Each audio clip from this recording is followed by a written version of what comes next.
Hello. Then this applies to any Teams meeting that you are on.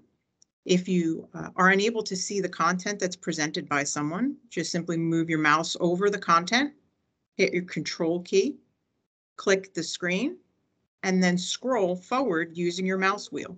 And that will zoom in on what you see on your screen on Teams. If you zoom in too much, you can do the exact same thing. Hit Control, click on the screen you'd like to see larger, and with your mouse wheel scroll backwards, and that'll zoom you out, allowing you better ability to see things when maybe some presenters have a little better eyes than the rest of us. I also want to mention that this week is National Women in Construction Week, so hats off to all the ladies on the call, and hats off to all the men who support us. The next slide will give you an idea of our agenda. For today, like I said, I'm Tara Connor. We'll also be hearing from Chris from Jendoco, Kelly Noel from Upmc, Angelica and Mike, both different companies, talking about the green building certifications. And then Nate's on vacation, so we're going to do a little handoff to work on his presentation. Having said all of that, I would like to hand the slides over to Chris so he can kick us off.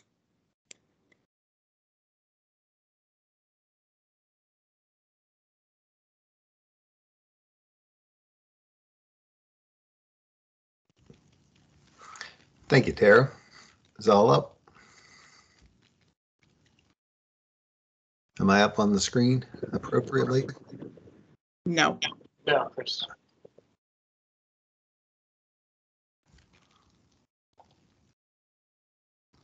You're getting closer.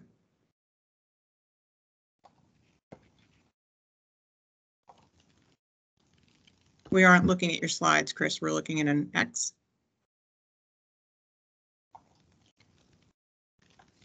We just did this too. Okay, one more time.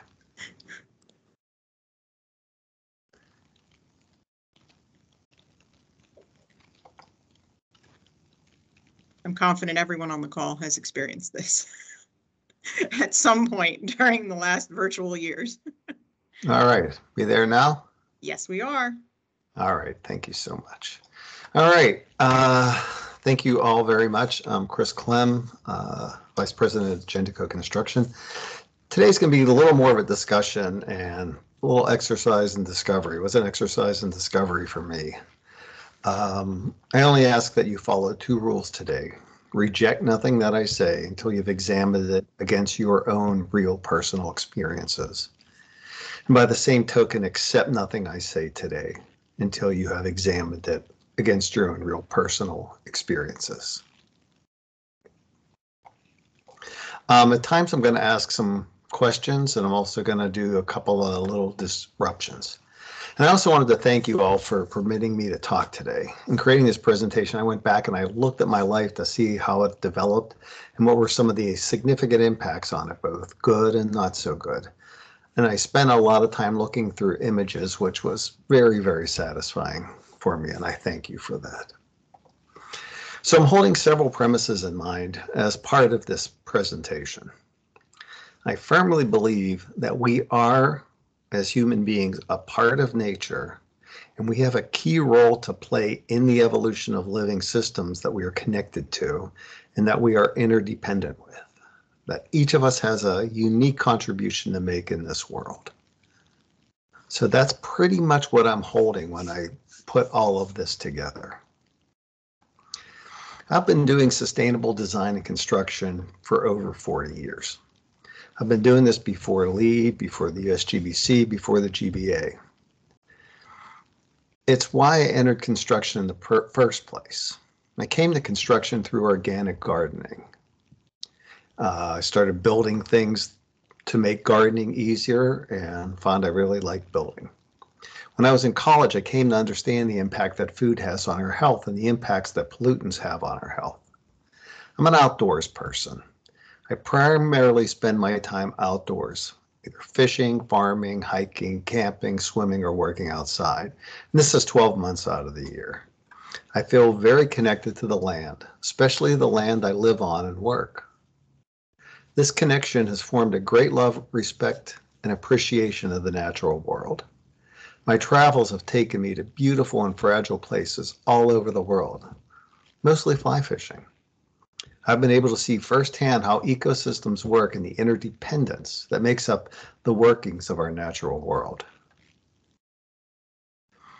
You know, over the past 40 years, though, it seems that the world's taken an extract value paradigm for how they interacted with it. You know, since I started this work, there have been a lot of changes in the world, from Earth temperature to carbon dioxide content, sea levels, decrease of Arctic ice. And thinking, you know, our approach to the world is really resulting in planetary genocide. I mean, biases that divide us by race, gender, sexual orientation, religion, politics, democracies that flounder, injustice and inequity that's escalating, fake news and susceptibility to propaganda, crime, war, pandemics. And it seems like in the past 5 or 6 years, things have been worse. I mean, all of these world challenges have the same source. And I know that this can feel uncomfortable, but we need to have some disruption in our thinking if we're going to change it all. You know, let's not be our thinking, is this true or not true, because the evidence is there. Let's not let that divide us. We need to be able to assess how the world works to be whole and evolutionary. I mean, this is the work of the planet, of living systems, of human beings and ourselves. And last week, the United Nations released its climate report. The report concluded that some climate effects are already baked in. CO2 damage is causing acidification in the oceans, resulting in fish dying and coral reefs dying. The warming is causing climate disasters worldwide. Second thing, it came to the conclusion of it's not too late to prevent some of the potential suffering. Deep cuts in greenhouse gases will help mitigate greater disasters. Third conclusion it came to is that warming is widening inequities between the rich and the poor.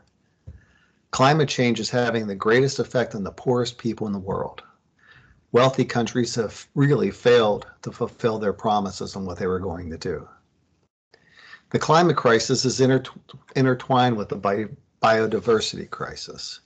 The temperatures rise by another 2 degrees. 10% of all plant and animal species will face a high risk of its extinction here.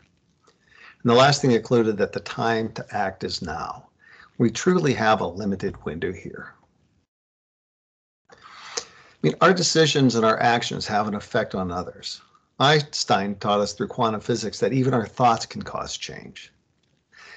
Places I have been to in my life are disappearing as a result of climate change, which is caused by the great release of carbon dioxide, methane, and other harmful greenhouse gases into the atmosphere. Our thirst for gasoline has released tons of CO2 into the air. Our quest for natural gas and the leaky wells we build has released methane into the air, which is 15 times worse than CO2. And all for what? You know, so we can luxuriate, drive bigger cars, waste? I mean, why do we do this? I went fly fishing on Christmas Island here in 1998. I found proud, resilient people who depended on the land and the sea for their very existence. Today, Christmas Island is threatened with its very existence due to rising sea conditions. The Kiribati people are trying to raise awareness to their condition, but richer countries like ours are finding reducing our use of oil and gas to be inconvenient. You can see in the center picture just how much has happened in just 5 years. Damage is accelerating because the earth and the oceans have warmed, and that thermal mass retains heat.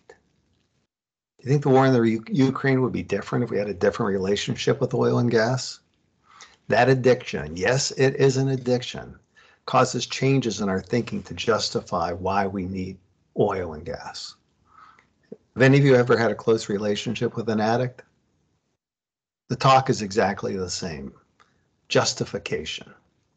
Unfortunately, like being codependent to an addict, our work becomes codependent with the world's oil and gas addiction. We have to make choices about what we're going to do. We've known about climate change for a long time. We've been told by countless scientists that greenhouse gases and other chemicals released from the atmosphere are having a detrimental effect on the climate we have known for so long. But this is just the beginning. How we design, build, and operate our buildings has a huge impact on climate and human health. we can do something about it. I mean, Einstein said we can't use the same brain we used that created problems to solve problems. Simply doing the wrong thing right or will no longer suffice. We need to question basic assumptions, worldviews, and value systems, paying attention to what serves humanity and life and what doesn't.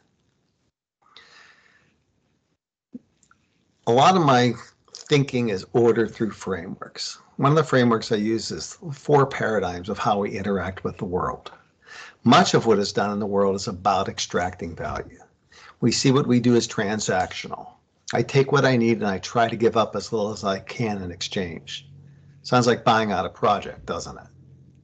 This turns out to be very one-sided and has nothing to do with reciprocation. Arresting disorder recognizes that there are bad things happening and seeks to establish ways to do less bad. Rating systems like LEAD are really aimed at doing less bad. There isn't much in LEAD that requires us to do something positive. A doing good paradigm looks at ways of improving fragmented systems to try to do something positive. Living buildings are an example of doing good. The highest paradigm, though, is an evolving capacity paradigm. It's about looking at the world as something, as a whole of something, and the living systems that are connected to it. This work requires holistic thinking to consider what capacities need to be built into those connected living systems in order to regenerate the health of the whole. It seeks nodal intervention, kind of like acupuncture, to see how one thing we can do can make a difference to the whole. I want to explain what I'm talking about when I'm talking about wholes. There's a role and a value that each of us plays in service to a larger whole. It begins with the work that we need to do on ourselves. I know this can be disruptive. We tend to think that the problem is outside of us, which is an external locus of control. If we shift to an internal locus of control with external considering of things, thinking about how our actions affect others, we can look at real change. We can extend this work to that of our team. What do we need to develop together? What capacities do we need to build? This has been especially difficult in working apart from each other during pandemic times. It's much more difficult to build a field of energy that we need to have a truly dynamic team. But working on ourselves and working on our team can cause positive changes in the greater whole that we exist within. We can think about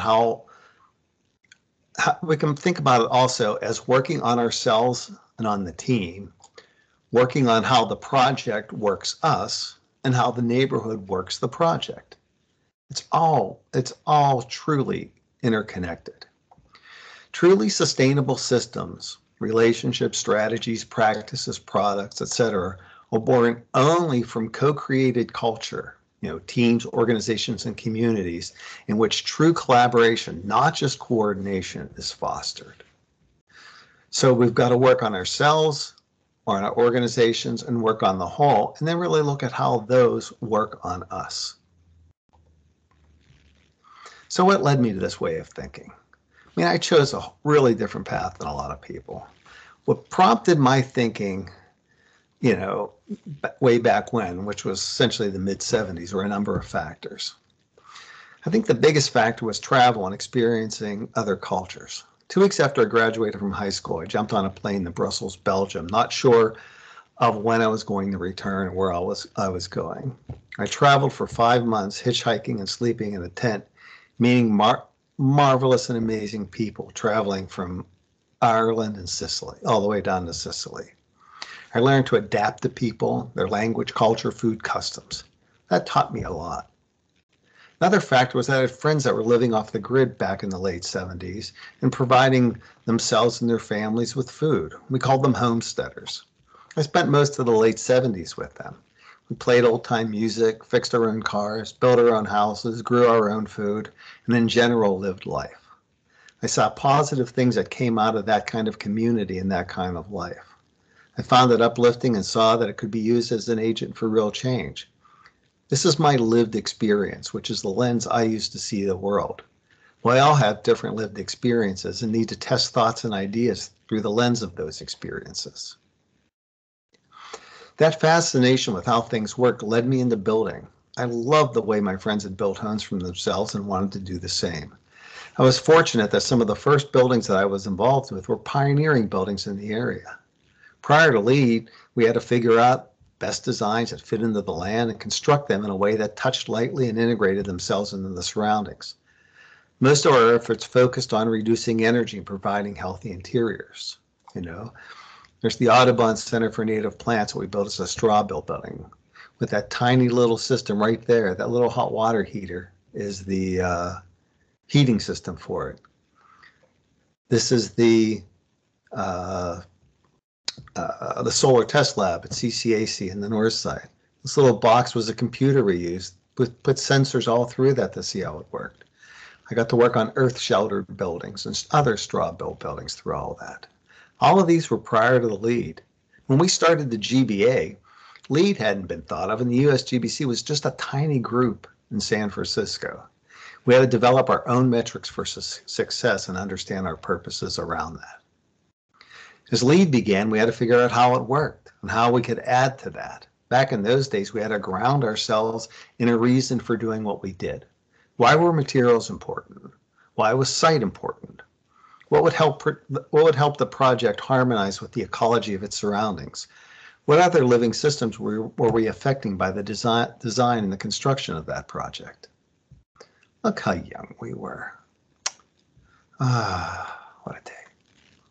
When I designed my own office, it had to reflect our firm's and my values. Integrating into the living systems was important to me. It was more than just a building. It was what went on around it. It was understanding that what we designed and constructed on the building had cascading effects. These were outputs, there were outputs that we could measure, like energy and water use. Then there were outcomes that would come later, like the restoration of wildlife and stream health that was around it.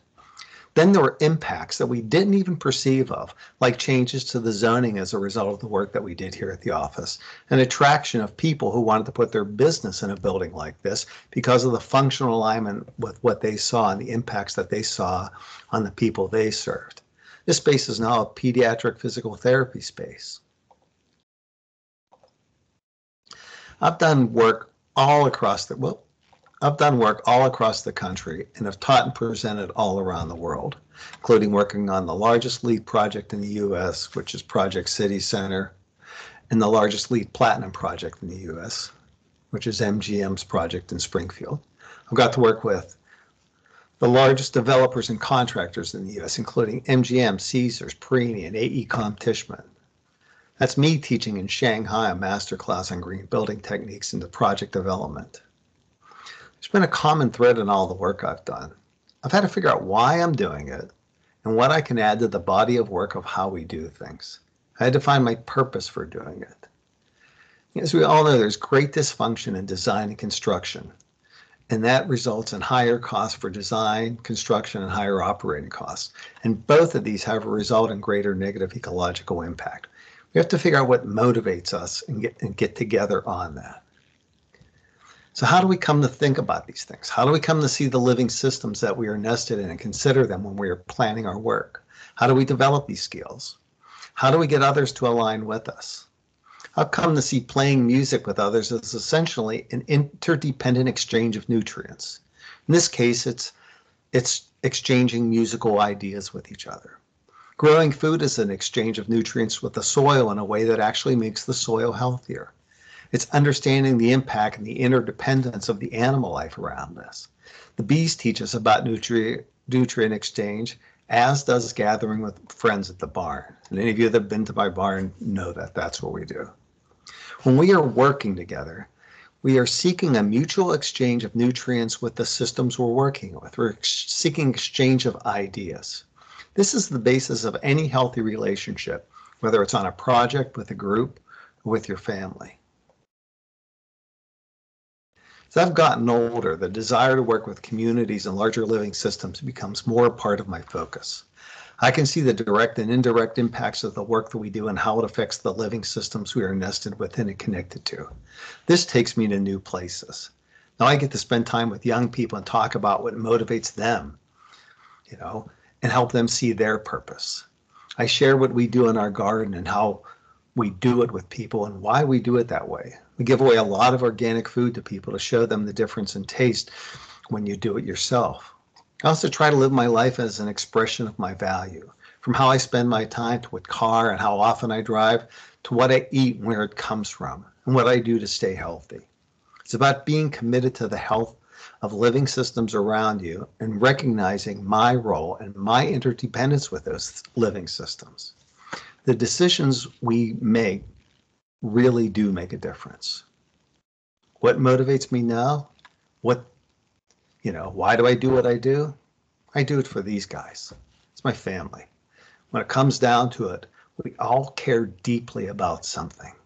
If you're trying to align around purpose with people, find something that you commonly care deeply about. Maybe it's family. Maybe it's health. Maybe it's the living system we're all connected to. Maybe it's something that we care deeply about that we can share together.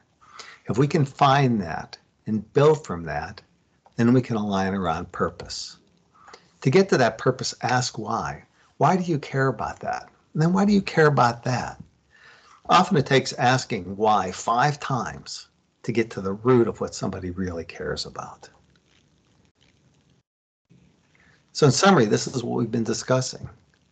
You bring you to the table, all of your lived experiences, your beliefs, your principles. Using the 5 whys, you can get to what others really care about and also see what it is that you truly care about. Don't think about your project in isolation. What we build, where we buy our materials from, who we hire, what we do with our waste, all have a profound effect on the area we live and the living systems the project is connected to. Your actions will make a difference. You just need to determine if that's going to be a positive or negative difference. Think about the paradigm you're working in. Are you extractive value, arresting disorder, doing good, or developing capacity?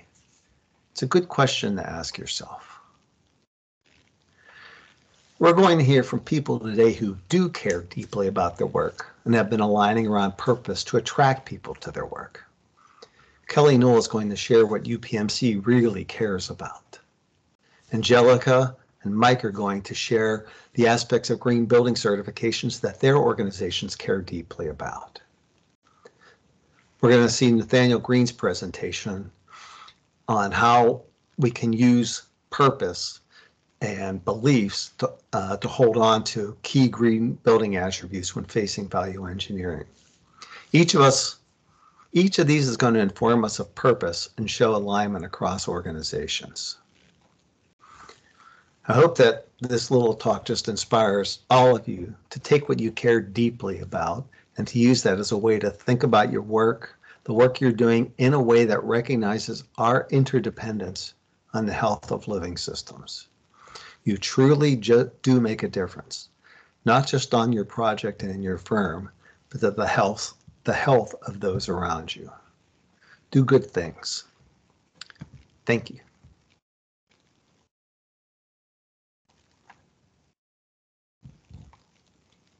And how do I stop presenting? Just hit the X at the top. Did that do it? Nope, you're still presenting. Ah. The X to the left of the build button.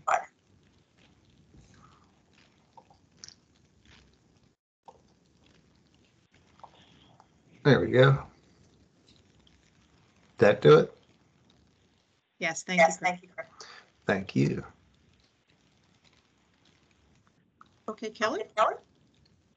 Perfect. Well, thanks, Chris. That was very thought-provoking and deep, and I think you gave me a lot to think about. I hope I can be as exciting and motivational as that was. That's a lot to follow.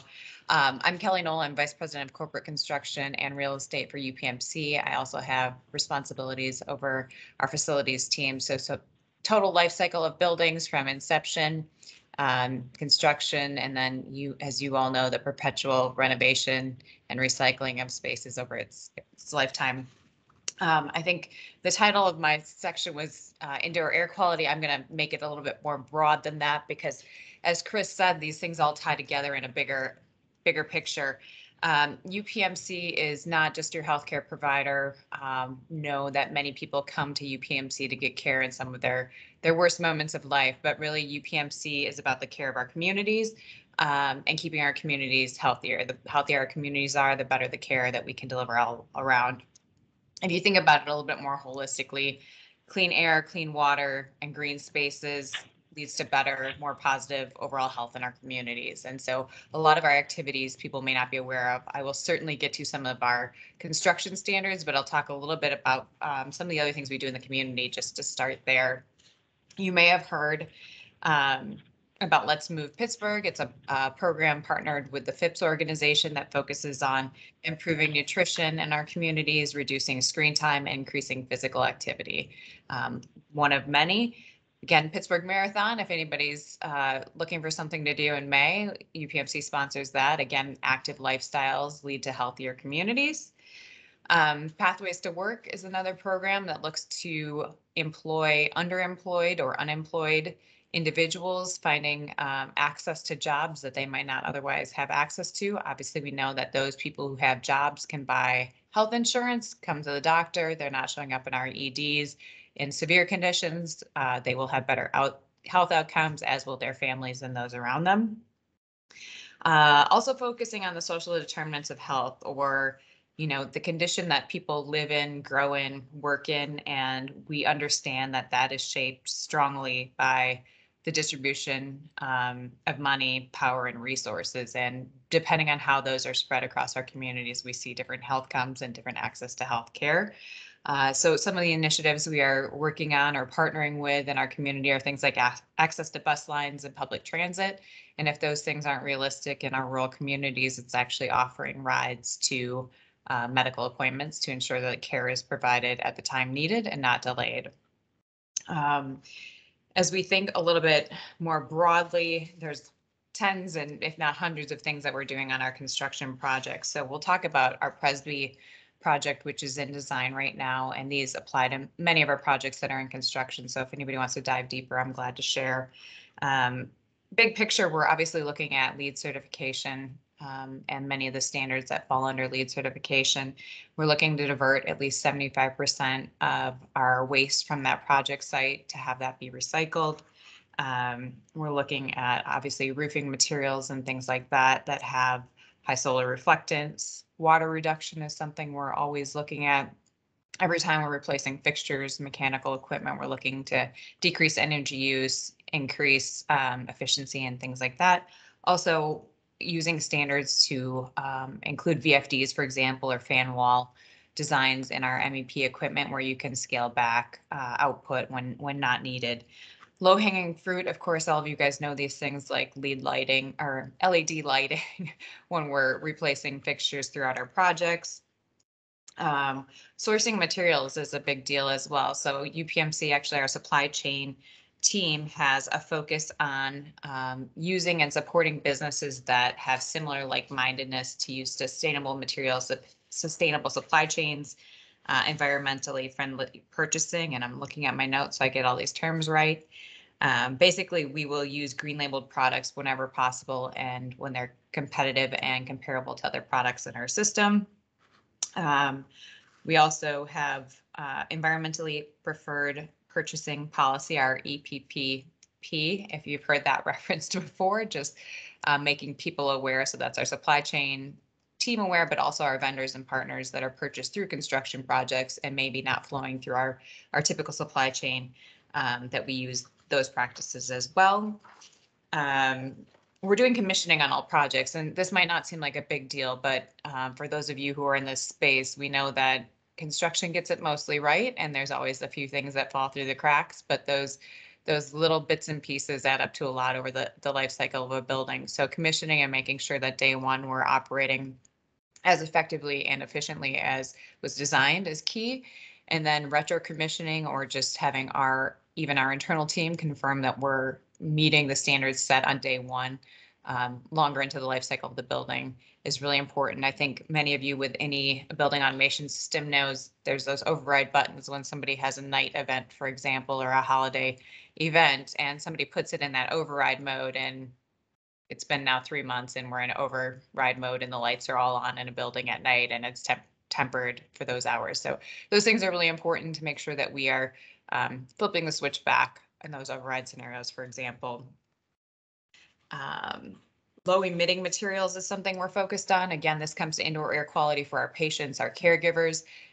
Even if they are not physically unhealthy, or people wouldn't say that they are unhealthy, there's a perception that when you smell bad smelling things, it's not positive for your healthcare environment. So making sure that we're playing into those and following those concerns of our patients.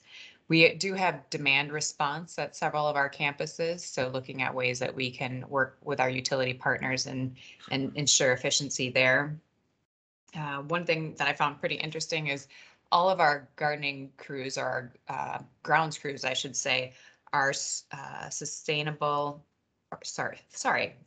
organic gardeners. So they use the FIPS policies and procedures on more tolerant plants, sustainable grounds, drought resistance plants, and things like that. So those measures add up over the course of time as well.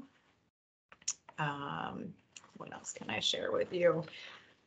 I think many of you are aware of our smoke-free campuses. So back in 2014, all of our campuses went smoke-free and tobacco-free. Those nuances keep getting adjusted as people find, chewing tobacco or vape pipes or something else to try to get around these. But we have maintained those tobacco-free and smoke-free campuses. Also, our entire employee transit fleet is compressed natural gas. So in 2013, we started an initiative to transition that fleet to fully compressed natural gas. In 2013, we had our first 13 vehicles.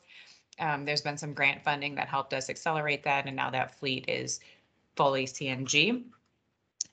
Also have anti-idling diesel vehicle I cannot talk. I clearly need lunch today. Anti-idling diesel vehicle oh my God, I'm done. You guys know what I'm trying to say. Don't idle your vehicles in our loading docks. Don't idle by our air intakes. Don't let our patients smell those things when we're trying to bring supplies or materials to our building. And you think it's not, you don't think about these things till they happen. We also are looking at this with our helicopters. When they come in, they can change the airflow on our campuses. So these are things that we're really conscious of. Again, it's a perception versus a reality in most scenarios, but perception is reality, especially in healthcare, and it can certainly change your experience. We also are supporting the urban commuters who want to bike in or carpool in. We do have electric vehicle charging on majority of our campuses. This is something we're seeing a significant push for, many more charging stations. And that becomes a challenge, obviously, as people are aware. We can't charge back for electricity, so it gets a little gray on how we make sure we're recovering some of those costs. Van pool, carpool parking as well. And I see Dave's asking a question. Let me see what that just said there. Or somebody asked a question. How does UPMC monitor, track, set goals for indoor air quality?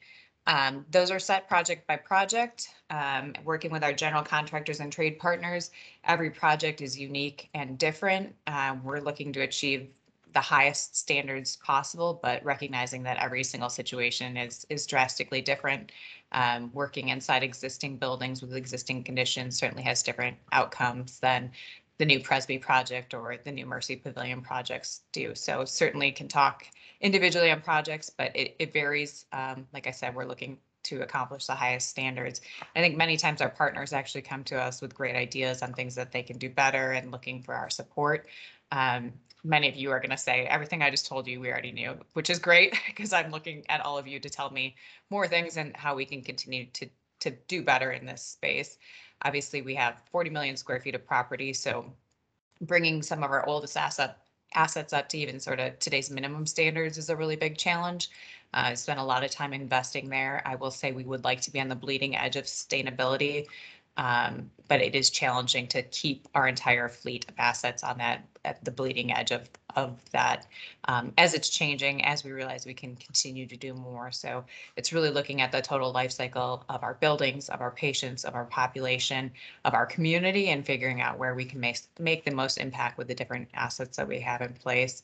We do have the leverage of our health plan, which makes investments into many of those other organizations I spoke of earlier, eliminating homelessness or trying to limit homelessness, looking at LGBT housing, things like that, those underserved populations, working on the health of our workforce. Some of you may be familiar with some of the discussions about day after day employees working in 90+ degree heat, and where we see more injuries and negative outcomes there, obviously attributed to global warming and climate change and all of those things. So there's a ton of things going on that we're looking to continue working on, continue focusing on. Sustainability is obviously part of every single project. We will have LEED certification, different levels. Even if we're not putting a plaque on the wall, we're following those principles as a baseline. And I do think that healthcare in general is more sustainable than many other businesses, just because indoor air quality, for example, and the health and safety of our patients is integrated into what we're trying to do every single day. So with that, I will pause. I think I hit most of the things I had jotted down my notes, and if there's questions, glad to answer them, or otherwise, Tara, I'll let you go from there. If you have questions, now's the time to ask Kelly.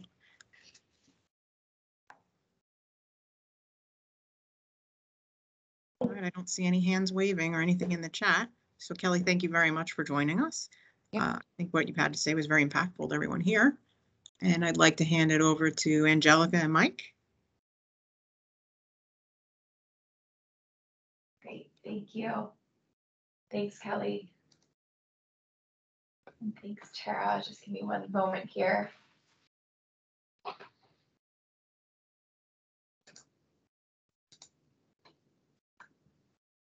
Okay, you see my screen, Tara? Yes, okay, great. Yes, I can. Wonderful.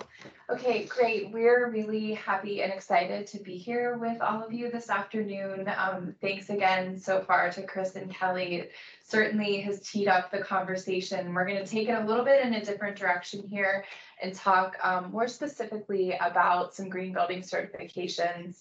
And before we get into that, introduce ourselves. Sure. I know many on the phone, but my name is Mike Barnard, Vice President of Development with Oxford Development Company. Also a member of our MBA Green Builders Committee. So I've been an active part of this conversation with the MBA for a number of years. And I'm Angelica Ciranni. I'm the Director of Sustainability at Advantus Engineers. We are a minority and woman-owned engineering firm here in Pittsburgh that is primarily focused on commissioning and sustainability consulting, which is what we're going to focus on today.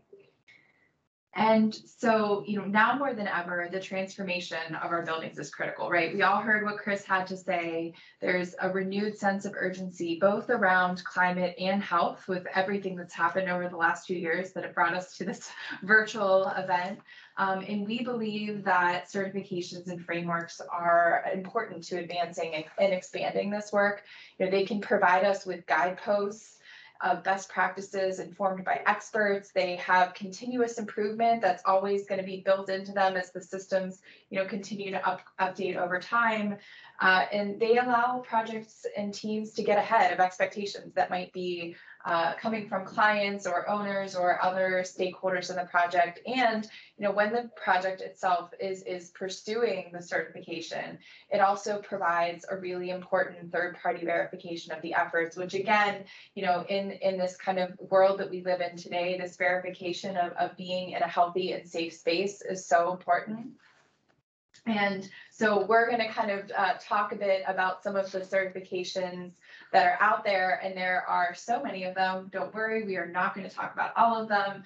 And the number of programs that are here represented by their logos, this is not an all-inclusive list, but just to demonstrate the maturity of the sustainability framework market, right? So we all started with LEED. We got to hear a little bit about that from Chris as well. But now there is not just a one-size-fits-all even within LEED. So there's a number number of different rating systems and frameworks that building projects can use as a menu of options. And these are, well researched.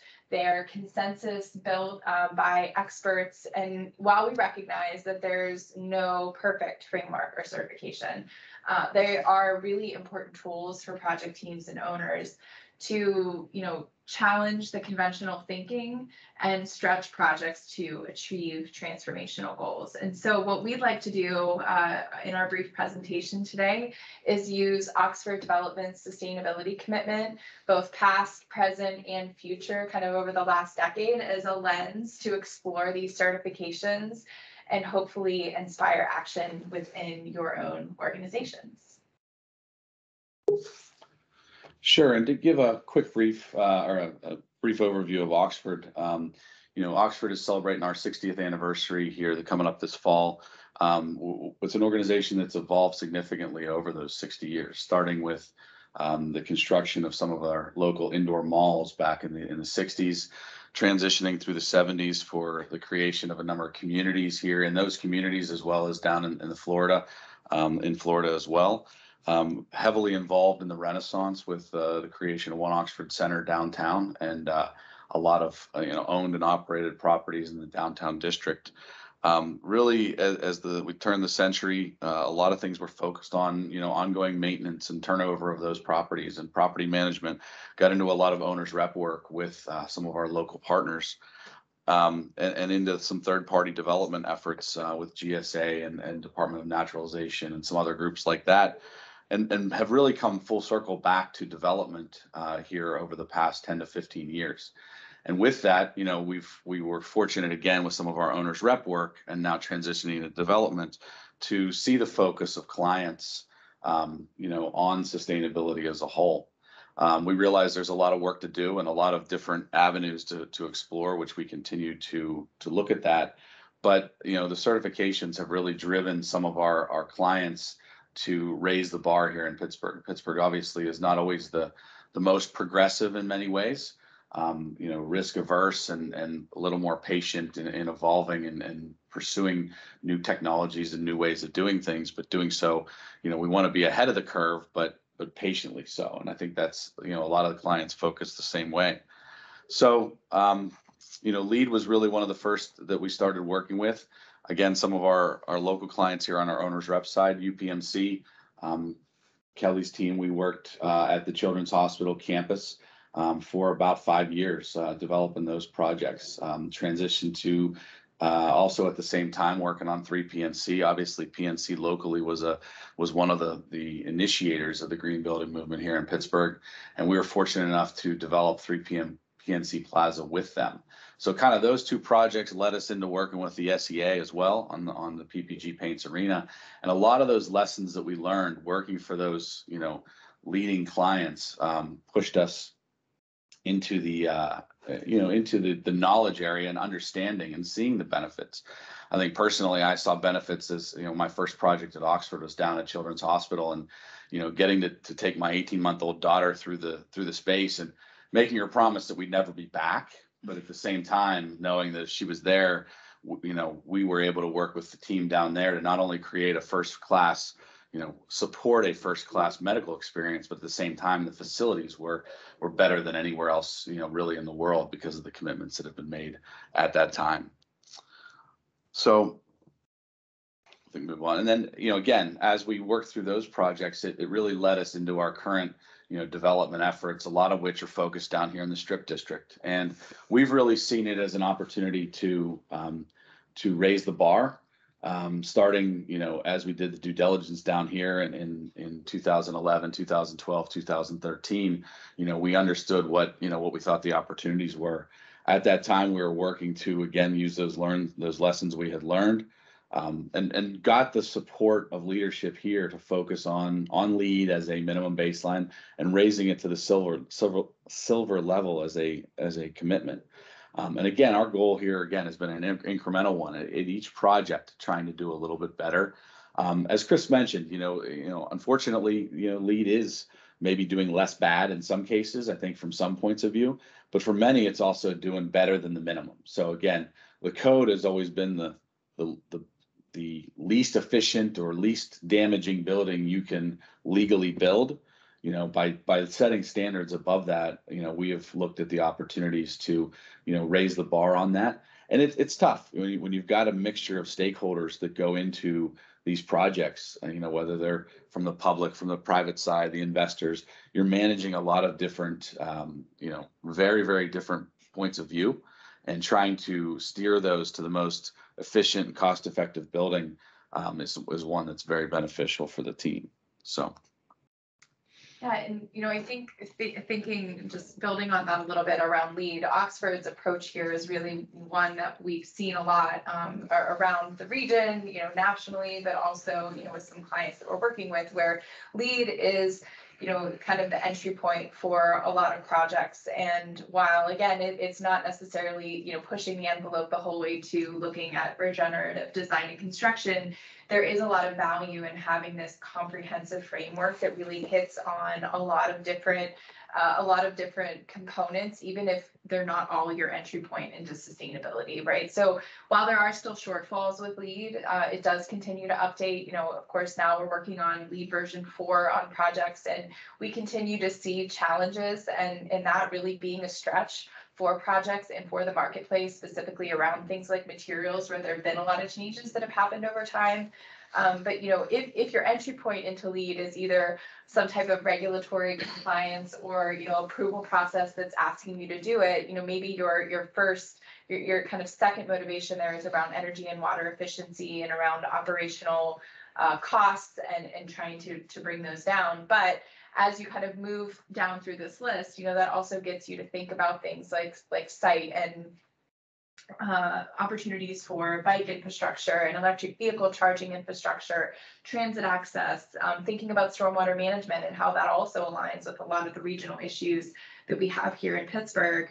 And then moving into, indoor environmental quality. So whether it's something as simple as no smoking, like Kelly was talking about, within the UPMC campuses, to walk-off mats, to controlling ventilation based on indoor air quality parameters like carbon dioxide.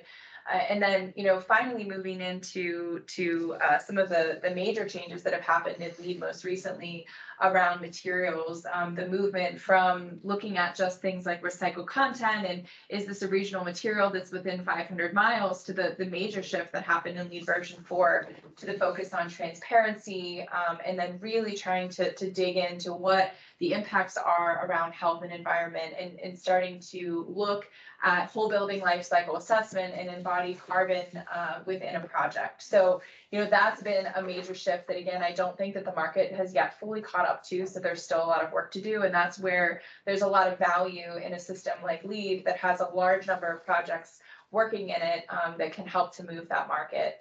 And then finally, thinking about operations, LEED in version 4.1, which is currently in beta, is really trying to push all projects to consider recertification. So not just, the old system of the existing buildings operations and maintenance certification, which was a pretty heavy lift for many projects. Now the recertification process is working through their ARC platform, which is the performance software that was developed by USGBC. And so, it'll be one thing to kind of keep an eye on is how that will change projects and hopefully have them focusing more on operations throughout the start of projects the whole way through occupancy. So building on the operations side of things, in about 10 years ago, the GBA team reached out to the local, owner developer community and started the process of initiating the 2030 district here in Pittsburgh. And we were happy to be signed on as one of those founding partners of the group. And it really, it was a great opportunity for us to start to engage with local, peers in an effort that was really seen as being, I think, very much more than it could have been. I mean, the only option I think prior to that was LEED, existing building operation and maintenance, which, every time we looked at it, it was like, whoa, how are we actually going to jump into that pool? So the 2030 district really brought us, into another opportunity on the operational side. Again, at that point, we had a, $1.2 million or 1.2 million square foot building in the downtown district, and we were managing over 12 million square feet of real estate. So starting to engage with that organization, have appropriate benchmarks applied to like properties was really a huge benefit to folks like us throughout the region, and help to raise the bar for groups in the local community. Yeah, and I think that many of you on the call are probably already familiar with the Pittsburgh 2030 district, but just for a bit more background here, the Pittsburgh 2030 district is a collaborative effort within the region that's led by Green Building Alliance, and it's using the transformational 2030 challenge goals, which is an international challenge. And, in action, the way that it works is that owners and operators, maybe for the first time in a lot of cases, are collecting utility data and using this challenge, this 50% reductions in energy use, water use, and transportation emissions by 2030 for existing buildings, and seeking carbon neutral buildings for new construction by 2030. Creating this context and benchmarking for buildings that they never had access to before.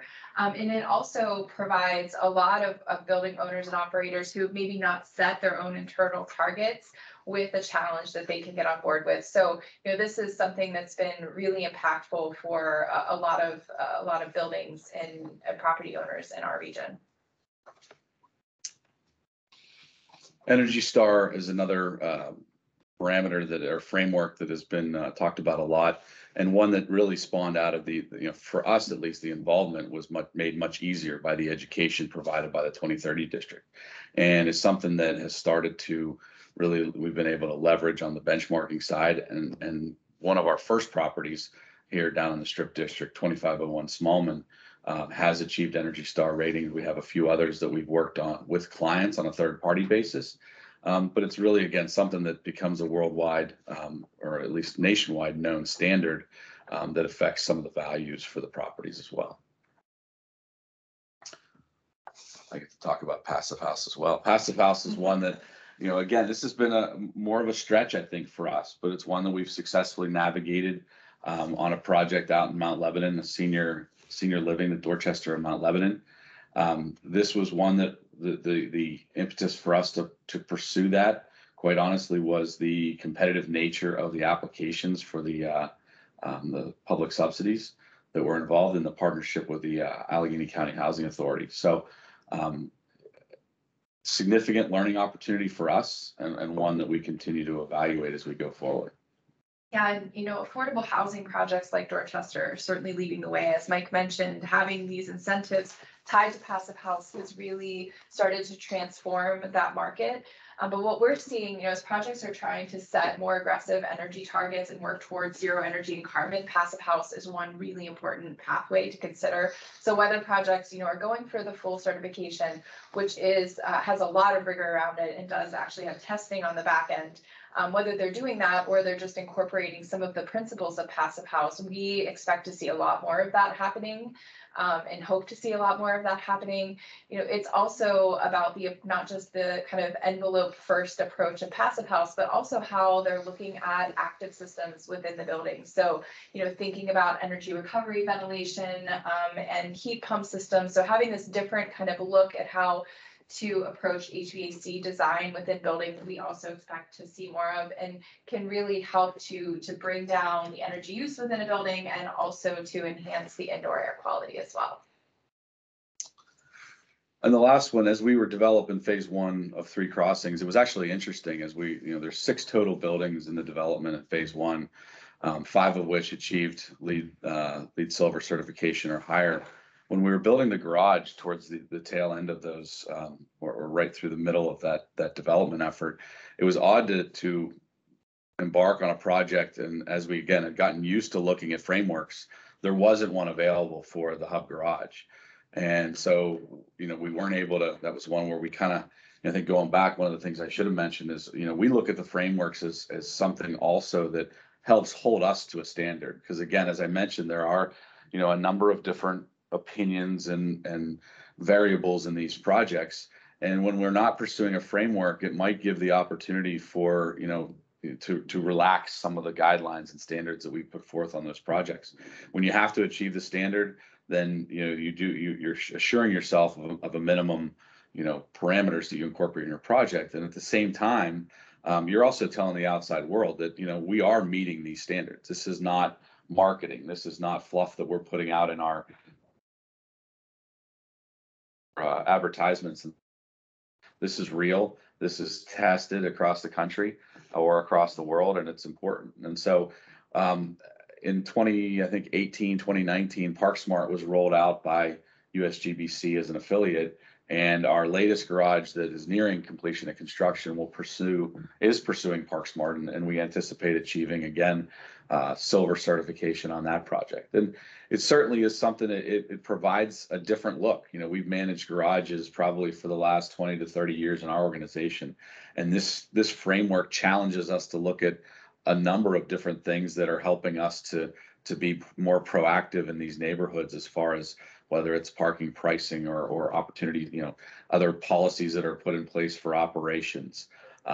Certainly the longevity, the benefits that we've seen are the longevity factors that we build into some of the construction standards and the specifications on the project. We envision this project to hold its value for longer than many others, with less maintenance and things like that are required through the process. So again, another example of learning that we've had on a project and a new standard that's been able to be rolled out here locally. Yeah, absolutely. And I think, ParkSmart is unique because obviously it is focused just on structured parking, but it's also trying to have an eye toward the future of what transportation will look like. So whether it's, the garages that may not be needed or may not all of that space be needed. So having flexibility in the design, but also looking at things like how to optimize make the parking experience really efficient. And then, bringing in electric vehicle charging infrastructure, which Oxford has done a ton of and continues to build on that, as we know that we're going to continue to see more and more electrification of vehicles, both here and around the world. So a lot of times when we talk about building design and operation these days, you can't go very far without mentioning, a response to or adaptations to building health and safety, especially in response to COVID. One of the things we're proud of as we, made our way through the pandemic was that our response was, while significant, was less onerous than many, we feel, because of some of the standards that we had lived up to through development of the buildings. Angelica is going to talk further about well health safety, but we did not require significant modifications to ventilation, to the building controls. I'm not going to sit here and say everything was perfect. We had to go back, we evaluated some of the outdoor air levels. We had to go back and recommission some of the equipment to make sure that it was continuing to operate, that everything was really doing what we said it was going to do. But it didn't require, full overhauls of air handling units, didn't require additional filtration. We did add some UVGI and other technologies in response to this. But again, I think that it became more of an adjustment and an upgrade to what we were doing in some cases, as opposed to having to go back to the drawing board and reevaluate things as a whole. Of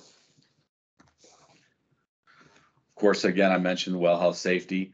It was released in July 2020, for those who aren't too familiar with it at this point, developed by the International Well Building Institute, and really provided a roadmap for us to, again, an outside standard that was saying, here's what should be done. There's input from the sustainability community, from the mechanical engineering and ASHRAE, and those types of groups had significant input on the proper way to operate and maintain buildings, to maintain a higher level of safety, and really, again, gave us that framework as something that we can follow and implement. Yeah, and so, we partnered with Oxford to help them through this well health safety rating process, which again, of course, was kind of a learning curve for everybody because everything was new and different. Oxford did achieve the rating for 5 of their office buildings here and 3 crossings, and also three residential buildings as well, which did have certainly it was interesting to see the different approaches between both commercial office and multifamily, not quite as replicable as maybe we thought it might be. But Oxford was also the first owner here in Pittsburgh to pursue this rating across its portfolio. So, you know, again, another really important achievement to just show some of the leadership that Oxford has had. And I think that this is probably the rating that people are least familiar with. So I'm just going to just touch on a few different components of it that might be of interest, especially as you can see that Mike and I are actually in the Oxford office today, which feels great. But for the well health safety rating, there are basically 5 core areas that are listed here. And the thing that is really interesting about this rating is, unlike the full well certification, this is really focused on buildings that are already in operation, having, you know, little to no capital investment. And how can you really tighten up your policies and procedures and have everything in place that really kind of, even regardless of the pandemic, should be in place for a well-functioning and quality development. So everything from looking at things like the cleaning policy, which I'll touch on in just a moment, to emergency planning, to even bringing in like the human resources department and helping to tie some of the work that happens there around things like sick leave policies to the health and safety of what's happening within a building. Air and water quality management, that one's probably pretty obvious. So looking at things like ventilation and filtration, which again, I'll talk about in just a minute. And then also how all of this information is being communicated back to the building occupants and other stakeholders. So in order to achieve the well health safety rating, you need to get 15 of the 22 features that are available, which are like LEED credits, for just the nomenclature there. And also there is an annual renewal, so you need to keep these going over time. And just very quickly here on ventilation and filtration, we worked with the Oxford staff to take another look at their systems. Again, as Mike said, they were really well prepared for this process, but we looked at design documents, as-built documents, talked to their operations staff, and even brought in a certified air balance firm to verify some of the outdoor air delivery rates, and coordinating with the filtration provider, you know, making sure that we helped them to understand what was the maximum amount of outdoor air and filtration that the systems were capable of handling, which was really helpful, you know, to not just in virus mitigation, but also to help answer questions from both current and future tenants. Similarly, you know, we did a deep dive on the cleaning policy across their footprint, which is not just relevant for the well health safety rating, but also for LEED. There's a safety first pilot credit related to COVID that focuses in on the cleaning policy. So we went all the way in on every single cleaning product. Again, a lot of these things were already in place, but as we all know, we certainly kind of upped the game on disinfectants and things like that during the start of the pandemic, and really figuring out how to ratchet that back a little bit and make sure that we're kind of matching appropriate use to those types of cleaning products and chemicals. So I think just to summarize, you know, the efforts we've talked about here, you know, for our team internally and working again with our partners has led us to continuously see the value of sustainability within our projects. Coupling that with, you know, the health and wellness of not only our employees, but our tenants, our guests, and really the community as a whole. And then also, you know, some significant efforts that we've ramped up related to diversity, equity, and inclusion have all led to a corporate responsibility effort that we're working through here internally to continue to document and refine, you know, the components of that. And really help drive us as an organization, again, to be a better partner for all of us, to really help the building industry and the built environment as a whole. Yeah, and just, you know, finally, in summary, you know, we hope that this helped to provide, you know, a little peek into how one organization has used these frameworks to really advance sustainability and health, both in design and construction and, you know, operations and renovations. But some of the keys here to success, you know, understanding the project stakeholders, sustainability stakeholders, who those people are at the beginning, what are their motivations, how can you start to map these complementary green building frameworks or certifications onto some of those goals that are either already established and in place or things that are coming. They could be informal, they could be formal, but really getting a good understanding early in the project of how all of those things come together is really important. And then, one other thing we would recommend is developing a really strong, whether you want it to be, we usually use the owner's project requirements or the OPR, which is part of the commissioning process and the lead process. But developing a really strong set of goals, targets, and strategies that can then be updated and refined throughout the project to really act as kind of a guide and a North Star for the project and getting started on things early. And so, we hope that we maybe inspired some action within your own organizations. And thank you for your time.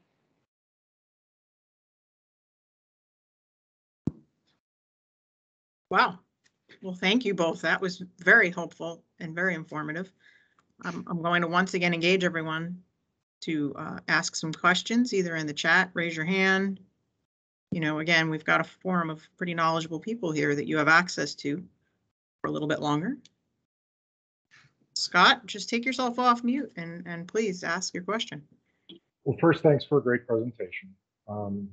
So my question is about a comment Angelica made about the annual re-up on the health and safety, right? Can you get into that a little bit? Like, I look at this a lot in terms of how do we maintain enthusiasm with the people that are excited to be doing the right thing? And I feel as though being able to talk about long-term accountability helps us protect that enthusiasm. And I think a lot of people think like, okay, well, you get the plaque, you put it on the wall, and everyone sort of, the cynic creeps in at that point, right? And being able to rebut that by saying, well, but there's an annual re-up, and it's a very well curated process would be really nice. If you could expand on what that process looks like, I would really appreciate it. Yeah, absolutely. Yeah. It's a great question, and certainly so we feel the lethargy as well. When projects, once they're done and kind of the construction's over, how do you keep that momentum going? And I think that this rating is a really good way to do that, because so the way that it basically works is that on your initial rating, you develop all of the policies and procedures, get everything in place and document that once. And so in the case of Oxford, we help them to create not just those policies and procedures kind of in silos, but also in one comprehensive document that then the idea is that every year, which we're about to start embarking on here soon, but every year we take another look at those policies and look at things that have changed, especially thinking about where we are in the pandemic in 2022 right now versus where we were, a year ago. So a lot of those things have changed. So updating those policies at least on an annual basis. And then some of the items in there actually have a requirement to continue to document. So for example, like on the filters, you need to show how often your filters have been replaced over the year. If you said it's going to be quarterly, then you need to provide that documentation. Or doing things like looking at Legionella management. There are some check-in points that in different strategies that are in place, and actually showing the documentation of that from a work order system or some other type of Excel spreadsheet way that it's being tracked. So we're about to do that for the first time. So stay tuned, and hopefully we'll be able to answer that a little better. Thank you. Anyone else? Okay, I am now going to take my challenge of asking people to ask questions and up it to another level. Our next presentation was going to be given by Nate Green of RICON, and last minute Nate is not available. So in the spirit of the pandemic, we are going to pivot and wing it. So I expect more questions, commentary, and support from the committee as I go through this. And everyone, the committee's turning their cameras on, so I feel better. So the topic here was saving green. So I can tell you that I have been working in the mostly in the pre-construction field for over 25 years. I started very young, and I have seen the trend of LEED building and sustainability wasn't really a word back then. It was just LEED, and everyone wanted to check the box and get LEED. And LEED was very expensive. And the reason most LEED was very expensive is a lack of understanding, a lack of available material, just a general lack of the whole LEED as a whole, right? And we've grown through that. And there have been many a growing pain. And now we are focusing less on the word LEED and the box to check and more on the words sustainability and doing the right thing. I mean, Chris gave us our purpose. I mean, Kelly's explaining to us her why. And those are the focal points I feel now. I found that the costs, having done so much estimating and buying, are definitely on the downside when properly managed and when decisions are made in a timely fashion. So I'm going to hit some of the things on these slides, and other things we're just kind of gloss over a little bit. And Noah said he'll promise to help. So we're going to talk a little bit about what value engineering is. So value engineering is when in pre-construction we walk into the owner and we say, I understand your budget was X, but guess what? Your net budget is now X to the something factor, and we've got to figure out how to scale back. And the first thing that the average estimator says is, let's get rid of all the premiums for LEED. And then the second thing they say is, let's get rid of all the pretty things, right? So we're trying to adjust that. Value engineering has now become value management. Focus on LEED, understanding the why. It makes it more of a focus of not just those nice to haves, it's we should have. Walking through contributors to VE. So these are all our stakeholders. Every single person on this call, and I'm at least the ones that I know, have a role as a stakeholder somewhere in every single project that you're involved in. And it's a matter of understanding, as was said earlier, where everyone's mind is, what their hot points are, and assisting them in the understanding of the need for the things that they're less knowledgeable about, especially when it comes to sustainability. And that goes all the way down, right? Owner, subcontractor, architect, we're all a part of this. So VE perspectives, this is just talking about, you know, we all VE differently and how we align to that. So I would agree with Nate on this slide. The best time for VE is during the design, right? That's when all of our changes are free. That's when we can get our documents correct, and those changes don't implicate change orders down on the backside, makes the bidding process easier. But frequently, especially as I get older, I see more cut and paste in specifications and on drawings and accidental, and it's in there and it's not in there, right? So we need to be advocates for sustainability and utilize the things that we've learned on other projects to perhaps educate or assist our partners in our partner stakeholders so that they can understand, as Angelica went through, right? She's about to embark on this and she's a little apprehensive, right? Well, we're about to embark on a sustainable project and we're going to be still a little apprehensive, right? We need to make sure everyone is on the same page and get everybody on board. Here's my comment about the difference between a prescriptive spec versus a performance spec, and understanding what's applicable for that and when their right uses are, and then utilizing them for the benefits of sustainability as well as the benefits for design and construction. The danger zone, interesting slide. I'm not going to read it. Understanding here, competition drives costs down. We all know that. Understanding, you know, the design and incorporating all the LEED is what gets these costs down further.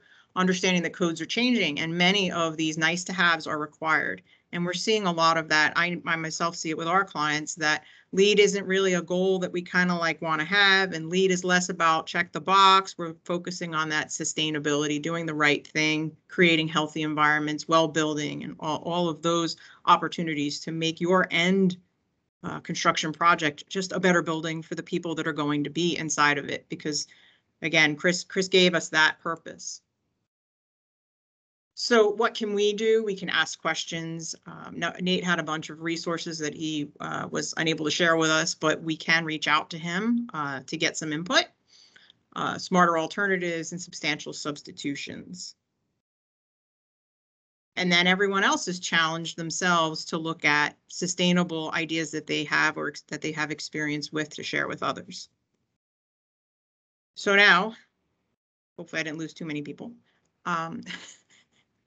I'm challenging my committee members to hop on board. I know I know Noah's dying to ask. Oh, Noah, Kelly, you can cut in front of Noah. Well, I have like a general question because Tara, I feel like you wanted to fill some space here, but I'm curious when you guys all hear owners speak and what we're working on, and what are the things that you're like, I cannot believe you are not filling in, fill in whatever blank. I can't believe you guys don't have a focus on it. You're not doing it. It's so dumb that you never spend any time or effort on this. Like, I'm curious to gather your opinions on that. Because I know when I wasn't on the owner side, we would sit and listen to these owner things and be like, yeah, you're totally missing the boat. You're not doing these 400 things that you should be doing. So what are your thoughts? I'm going to let someone else answer your question, and then I'll. Or you can send me an email if you're No. If it's too bold and you don't want to say it in front of a group. No. For me, Kelly, it's really about thinking about how your project connects to the community, which requires no dollars at all. But it's thinking about what is that greater impact, not looking at that building on a site in a box, but rather what is the impact that we can have as we start to move out from that. That's the thing I don't see owners doing near enough. And those are zero cost items to think about. It just takes a slight shift in how we do things. Totally agree. I think that the business of building in healthcare is super segregated. So all of the people, everybody has a different interest in why the building's being built and how it connects to the community. And I totally agree, Chris, that there's some more work to be done there.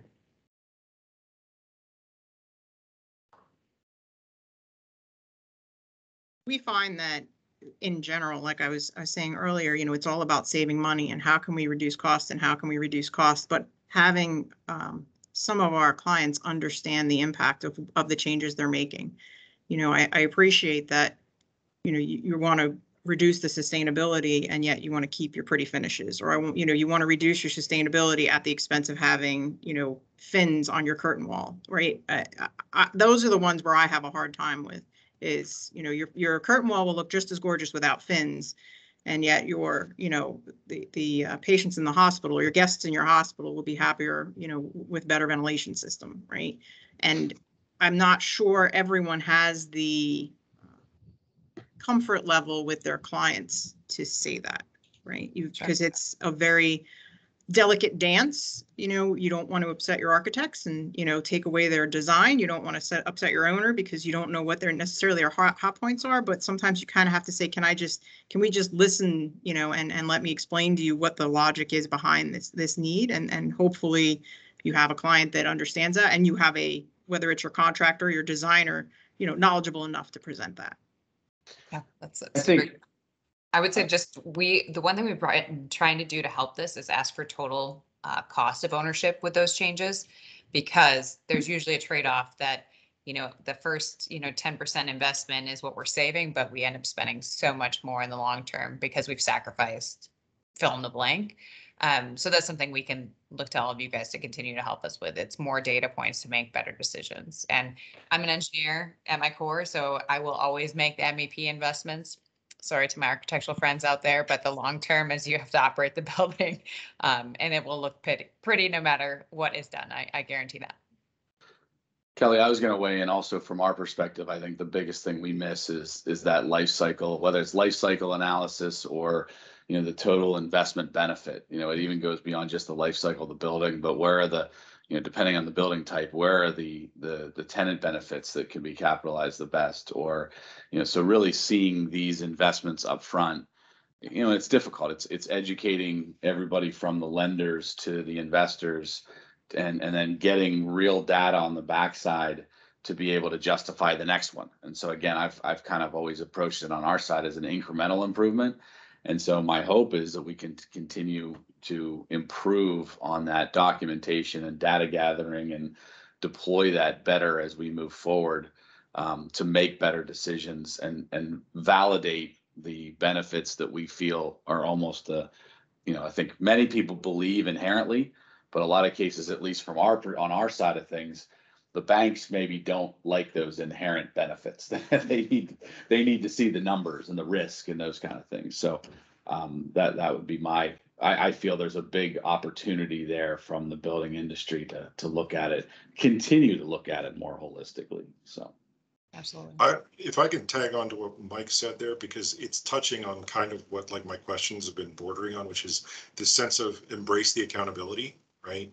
Like I think everybody wants to justify the next thing, but they don't necessarily want accountability for the last thing. Is like you can't have one without the other. So like I ask a lot of questions about data and tracking and, you know, continuous improvement because of that. Because I think like when we want the next thing, we ask for, we ask to be able to validate, verify, and, you know, like, hey, look how good I did. But, you know, if it wasn't perfect right out of the chute on the last project, I don't know a lot of people that go running towards accountability. Let's say it that way. Fact. That's fact. Yes.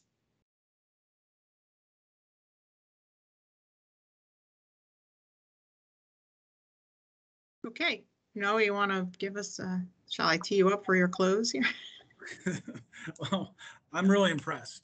You know, I missed Chris's part, but, you know, he's always a thought leader that challenges me in every conversation we have to think about something new and, you know, to align around purpose. You know, there's nothing more important to builders than our clients, right? And we heard from the largest employer in Pittsburgh how they're committed to sustainability and you know what they're doing. And we heard from Mike, Oxford Development, you know, and what they're doing. Angelica gave us some frameworks that, you know, help guide, you know, our clients and our partners to achieve their commitments and purpose. And, you know, Tara, you did a great job. Thanks for stepping up and hosting. But, you know, I think the pre-construction effort that you were talking about is changing. I don't know about you or other contractors on the call, but, you know, we're starting to see that performance specification come out more and more. And, you know, being asked to price the cheapest U.21 window, like, I don't know how to do that. My estimating department, you know, we went back and forth past couple of weeks on a project, just trying to figure out an energy model with a federal standard that, you know, Angelica didn't even mention today for sustainability. And, you know, like, and it's seeing new things pop up in the market. The conversation is increasing in different ways. In the next couple of weeks, I wanted to talk about a couple opportunities. One, Sustainable Pittsburgh is hosting a decarbonization of the built environment. Is that, Leslie, are you on? I'm putting Leslie on the spot now. Yep, March 10th, embodied carbon, yeah. Yeah, and so, and then on March 15th, hi, Leslie. The GBA is hosting at Frick Environmental Center another conversation about embedded carbon. And, you know, if someone were to ask my estimating department right now how to establish a carbon budget for a building, that would be crazy talk, you know, like, and we probably walk away from that proposal. But, you know, our asphalt division actually is on a national, you know, panel about decarbonizing asphalt. And our concrete, you know, batch plants have had in the past week meetings about, you know, decarbonizing concrete. And so, I mean, it's happening. And, you know, Chris, I really do appreciate, you know, starting with the why and understanding that it matters. What we do and how we build matters. And for us to be relevant to our clients and their commitments and helping them to achieve what they're trying to achieve, you know, we need to build better buildings. And we need to learn how to do that. And so I do appreciate the healthy exchange of ideas and everyone's time in putting this together. I think you guys did great. Kelly and Mike and Angelica and Tara and Chris, I thank you guys for presenting, and I thank everyone for coming. So have a good afternoon. And Leslie, are we going to post this someplace if anyone wants to share it? Yeah, I think it was recorded. So Mary and Dave, is that okay? Do you plan on sharing it out? Yes, I was just gonna type that out there. We are recording today. I know you missed the beginning, but this will be available and we can share this out with those that couldn't attend. So as you said, great work by the committee, and glad everybody could attend this afternoon. Thanks, everyone. Thank you. Thank you. Thanks, everyone.